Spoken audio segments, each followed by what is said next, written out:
In this era of deep complexity. Okay, Honest Abe. Honest Abe never lied. That's the good thing. That's the big difference between Abraham Lincoln and you. Beyond the edges of black or white. We choose truth over facts. It's time to be notionally accurate. Precisely, factually, and semantically correct than about being morally right. Here's your host, Captain Kirk. Welcome one and all to the first episode of the Notionally Accurate podcast, produced live right here at the One Man's Burden Studios in my undisclosed compound located somewhere in the Midwest, southeasterly portion of the good old USA. My name is Captain Kirk, and I'll be your affable host for a podcast that says the things I wish others would say, but for some reason do not. A great man once told me that I need to know where you sit before you tell me where you stand. So I'll do that right now. I'm a former left-wing Democrat who came of age after the 9/11 attacks. I opposed the Iraq War and voted Democrat in every election. I volunteered for the Obama campaign and attended the 2008 DNC in Denver, Colorado. Tonight I say to the people of America, to Democrats and Republicans and independents across this great land, enough! I voted for him again in 2012, but began an awakening that turned me into an American First anti-communist, where I supported President Trump in 2016, 2020, and will again in November. So let's get right into it with the so-called protests on college campuses brewing around the country over the Israel-Hamas war, particularly Columbia University. It seems like you're sort of saying, we want to be revolutionaries, we want to take over this building. Now would you please bring us food and water? Nobody's asking them to bring anything.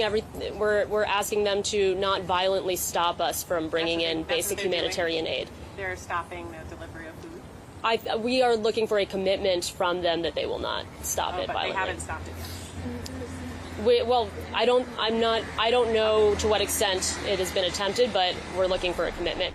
That was Johanna King-Slutzky, a literature and English student at Columbia, begging for quote-unquote humanitarian aid for the folks that broke into Hamilton Hall and occupied it.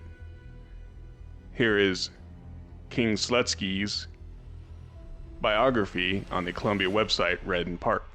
I am particularly interested in theories of the imagination and poetry as interpreted through a Marxian lens in order to update and propose an alternative to historicist ideological critiques of the Romantic imagination.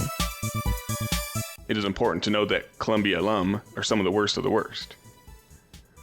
There's Obama, Justice Sonia Sotomayor, Justice Neil Gorsuch, who rewrote the Civil Rights Act in the Supreme Court case Bostock, which shoved gender identities into sex discrimination protections in the Civil Rights Act. Bill Barr, former Trump Attorney General. Donald Barr, Bill's father, who worked in the OSS, which was the CIA precursor during World War II. As head of the New York Dalton School, Donald Barr hired Jeffrey Epstein in his first job as a professor, despite Epstein never finishing his degree.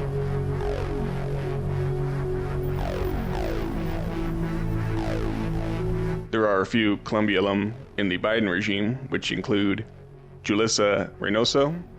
She's a current ambassador overseas, but she was the former co-chair of the White House Gender Policy Council. Jared Bernstein, whose expertise in music got him a gig as a chief economic advisor, went to Columbia. Antony Blinken, whose fantastic diplomatic skills as Secretary of State has made the world safer. Avril Haines, current National Intelligence Director, former Obama CIA Deputy Director. There's Karine Jean-Pierre as well, famed binder aficionado, and the world's worst press secretary. Historically speaking, notable Columbia alum include Art Kenoy, Emanuel Hirsch Bloch, and Marshall Perlin, lawyers for the Rosenbergs in their espionage trial. Will Kunstler, the communist lawyer who defended the worst of the worst, like Soviet spy Mort Sobel, communist William Worthy, the Chicago Seven, and cop killer Assata Shakur, whose escape from prison elicited his quote, "I was very happy that she escaped because I thought she was unfairly tried." Kunstler turned flag burning into a constitutional act. He was the ACLU director for 8 years from 64 to 72. He co-founded the left-wing Center for Constitutional Rights with Art Kenoy, and his wife Nancy and daughter Emily also attended Columbia. Another alum is Mark Rudd, founder for the Students for a Democratic Society and the terror group Weather Underground, who called Che Guevara a, quote, heroic guerrilla. Franklin Delano Roosevelt went to Colombia. His administration was infiltrated by communists, Soviet spies, and fellow travelers, whose so-called brain trust initially included Columbia professors as well as communists like the Soviet spy Charles Kramer. Other embedded communists in his administration include Lee Pressman, Vladimir Posner, Harold Glasser and his wife, Hope Hale Davis and her husband Carl, and Julius Joseph, among others, including another Columbia alum, Soviet spy and FDR's advisor in the Treasury Department under Henry Morgenthau, Harry Dexter White. He worked with fellow advisor and Soviet spy Lachlan Curry. White and Curry were participants in the Soviet-influenced Operation Snow, meant to provoke Japan into bombing targets in the Pacific and draw the U.S. into World War II on behalf of the Soviet Union. White helped found the IMF and the World Bank after the war. Morris Cohen, along with his wife Lona, were Soviet spies. They fled to the USSR and died in Moscow. To understand why Columbia is so left-wing now, we have to understand that they housed, beginning in the 1930s, the alum of the Marxist Frankfurt School, the likes of Herbert Marcuse, who worked on critical theory, which gave birth to critical race theory, as well as critical gender theory, issues in academia that seeped into the mainstream and that we're dealing with currently. Prior to that, John Dewey, the father of modern education structures, visited the Soviet Union and wrote essays assailing the value of their education systems, urging America to adopt them, which, by and large, he was successful in advocating. I can go on and on and on. The list of scumbag Columbia alumni and faculty is literally endless.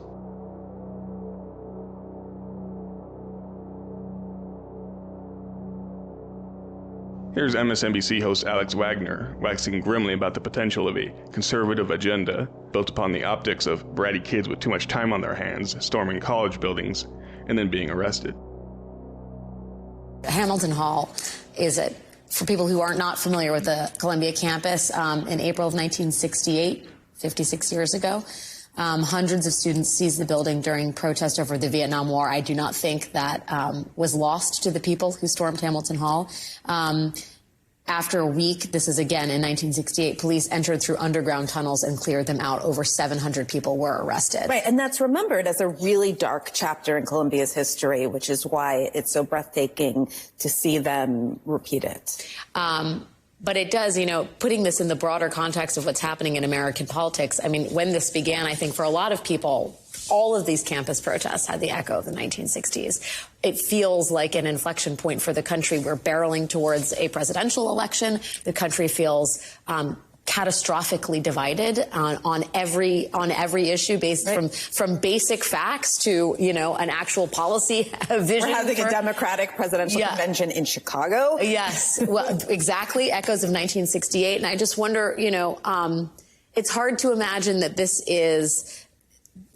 imagery of the NYPD storming Columbia in this moment is not going to reverberate in ways that we cannot yet see across the political divide.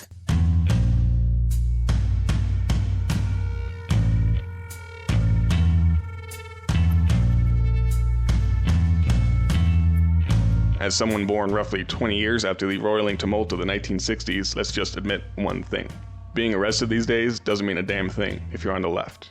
From little Greta Thunberg with her performative arrests to the Molotov-throwing communist lawyers from the BLM Antifa insurrection of 2020, arrests mean diddly squat.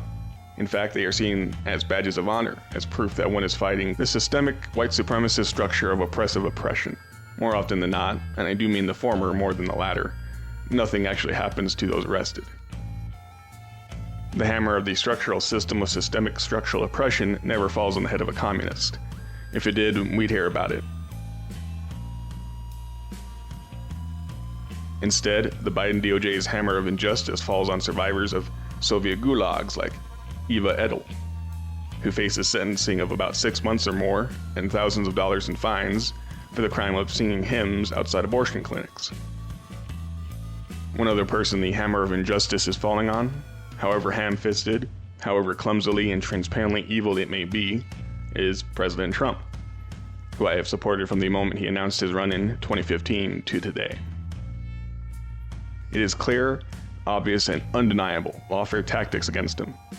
From the so-called hush money trial that is so weak that even Michael Avenatti, Stormy Daniels' swindling lawyer, finds it an offense to good conscience, to the classified documents trial run by Jack Smith, a hatchet man of the left who bungles cases against Democrat politicos like John Edwards, and the first trial against corrupt New Jersey Senator Bob Menendez, while able and willing to convict Republicans for broadly read corruption charges like he did with former Virginia Governor Bob McDonnell.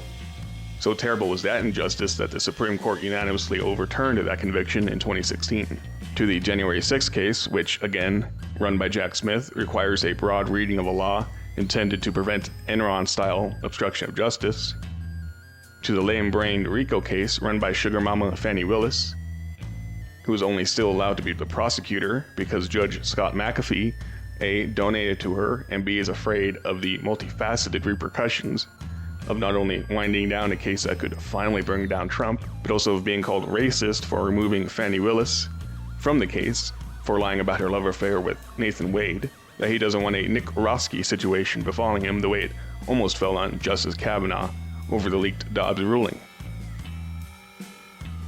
All of this to prop up Joseph Robinette Biden for another 4 years, tactics which, if polling is to be believed, and why would they be, needs all the help he can get, even if it means jailing his political opponents ahead of an election. Real Clear Politics has the White House resident cosplaying as a president down in all the swing states, and as of May 5th, behind in the bettors market, these are folks who put down real money on predicting who wins in November, a market that correctly foresaw Biden's installment in 2020. Strap in, folks. The next 6 months are going to be wild. Here is ABC's Rick Klein on polling that doesn't look too good for Biden. You're right. We're starting to see some daylight open up on the issues that are most salient to voters in polls. Immigration, economy, crime and public safety. These are all Trump areas. He's got a significant advantage in trust in handling these issues. The only areas where Biden has an advantage, healthcare and protecting abortion rights. But you're right. About 1 in 5 voters overall on just about all of these issues say they actually don't trust either of the major candidates for president to handle them. And Biden seems to be struggling with key demographic groups that he would need to win and win big if he stands a chance of being reelected. John, there is significant softness in the support for Joe Biden among core Democrats. In this poll, he's carrying black voters by 61 points. Well, that sounds like a lot, but he carried them by 84 points back in 2020. Latino voters, a very slight Biden edge in this poll, but it was a 21-point advantage in the exit polls back in 2020. And among younger voters, under 30, we're actually seeing Trump with a slight edge. That was a big win for Biden last time around. It's particularly stark to see that difference among voters of color. Black voters under age 50, far less likely in this poll to say they're supporting Joe Biden than older black voters. Bottom line, Rick, this is shaping up as an election between two deeply unpopular men. Yeah, these are dismal numbers for both major party nominees. Joe Biden viewed favorably by only 40% of the country, 33% of the country only. That's a third of people overall have a favorable impression of Donald Trump. And here's a really interesting nugget as we look to see what the potential things could happen to change the course of this race. Among Trump's supporters, 20%. That's 1 in 5 say they would reconsider or no longer support Trump at all if he's convicted of a crime in that New York City hush money case. That's a huge, huge chunk in an election that could be as close as this one. So as the days and months go on, we'll see how that squares up. Anyway, thanks for listening to episode 1 of the Notionally Accurate podcast. I'm your host, Captain Kirk. More to come on future episodes. Find this podcast on SoundCloud, YouTube, and Rumble, and soon Twitter/X. Email me at notionallyaccurate@protonmail.com, and take care.